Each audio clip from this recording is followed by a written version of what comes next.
بسم اللہ الرحمن الرحیم۔ وائس اسلامک واقعات سننے والے سب ناظرین کو السلام علیکم۔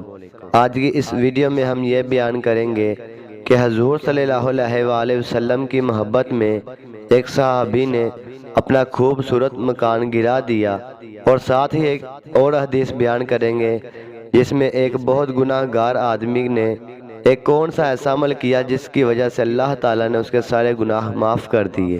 پیغمبر علیہ السلام ایک دفعہ مدینہ منورہ کے قریب و جوار میں تشریف لے جا رہے تھے کہ آپ نے ایک بنگلہ تعمیر شدہ دیکھا۔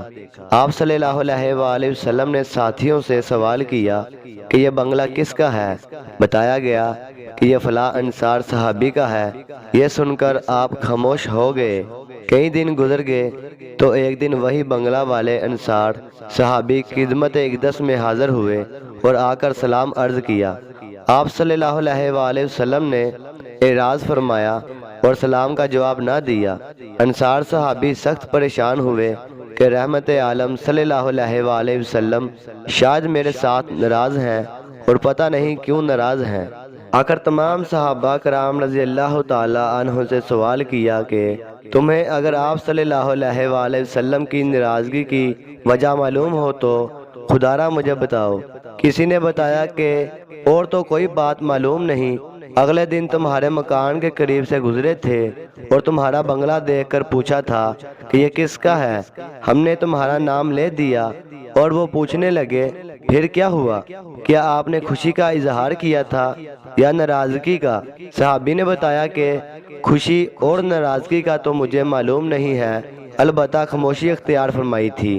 انصار صحابی کی بات کی تہ تک پہنچ گئے، فوراً اٹھے اور کدال وغیرہ لے کر اپنے خوبصورت بنگلے کو گرا کر زمین بوس کر دیا کہ جو بنگلہ اور مکان میرے اور میرے محبوب کے درمیان دوری کا اسباب بنے، میں اس کو برداشت نہیں کر سکتا۔ بنگلہ تو گرا دیا مگر آپ کو آ کر بتایا بھی نہیں کہ کہیں یہ احسان چڑھانے والی بات نہ بن جائے۔ کئی دنوں کے بعد پیغمبر علیہ السلام کا ادھر سے دوبارہ گزر ہوا۔ آپ صلی اللہ علیہ وآلہ وسلم نے دیکھا کہ وہ بنگلہ وہاں موجود نہیں ہے۔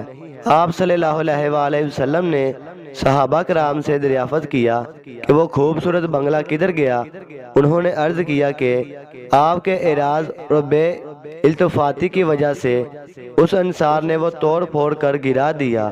آپ صلی اللہ علیہ وآلہ وسلم نے ارشاد فرمایا کہ ہر تعمیر آدمی پر و بال ہے سوائے اس تعمیر کے جو ضرورت اور مجبوری کے ہو۔ اس واقعہ سے ہم کو یہ سبق ملتا ہے کہ ایک مومن کا جائیداد و مکانات وغیرہ سے زیادہ رسول اللہ صلی اللہ علیہ وآلہ وسلم سے محبت ہونی چاہیے، جیسا کہ صحابہ کرام رضی اللہ تعالیٰ عنہ نے کی تھی۔ ایک اور حدیث شریف میں آتا ہے، نبی کریم صلی اللہ علیہ وآلہ وسلم نے فرمایا کہ پہلے زمانے میں ایک شخص نے اپنے نفس پر بڑی زیادتی کی اور غفلت سے اللہ تعالیٰ کی نافرمانی میں مبتلا رہا، ساتھ ہی یہ جہالت کی وجہ سے اللہ تعالیٰ کی صفات اور شان سے بھی اچھی طرح واقف نہ تھا۔ جب اس کی موت کا وقت آیا تو پچھلی زندگی یاد کر کے اس پر خوف خدا کا شدید غلبہ ہوا اور اپنے برے انجام سے اتنا ڈرا کہ اس نے اپنے بیٹے کو وصیت کی کہ جب میں مر جاؤں تو مجھے جلا دینا اور جلا کر راکھ کر دینا، پھر میری اس راکھ سے آدھی تو خشکی میں جگہ جگہ بکھیر دینا اور آدھی کو سمندر میں لے جا کر بہا دینا، تاکہ میرا کہیں پتہ اور نام و نشان بھی باقی نہ رہے اور میں جزا و سزا کے لیے دوبارہ زندہ نہ کیا جاؤں۔ میرے بیٹو، میں تو اتنا گناہ گار ہوں کہ اللہ کی قسم اگر خدا نے مجھے پکڑ لیا تو وہ مجھے ایسا سخت عذاب دے گا جو دنیا جہان میں کسی کو بھی نہ دے گا۔ چنانچہ جب وہ مر گیا تو اس کے بیٹوں نے حسب و وصیت سے اسے جلا دیا۔ اس کی راکھ لے کر مختلف علاقوں میں چلے گئے، خشکی کے علاقے میں دور دور تک گئے، پہاڑوں، میدانوں، جنگلوں اور ریگستانوں میں اس کی راکھ کا ذرہ ذرہ بکھیر دیا، اور اسی طرح مختلف سمندروں کے سفر کر کے جگہ جگہ اس کی راکھ کو بہا دیا۔ پھر اللہ تعالیٰ نے سمندر کو حکم دیا تو آنن فانن، اس کے سارے ذرات اس نے حاضر کر دیے، اور خشکی کو حکم دیا تو اس نے بھی سب ذرات بارگاہ الہی میں حاضر کر دیے، اور اسی طرح اللہ تعالیٰ نے اس کو دوبارہ زندہ کر دیا۔ اب اللہ تعالیٰ نے اس سے پوچھا کہ تو نے ایسا کیوں کیا؟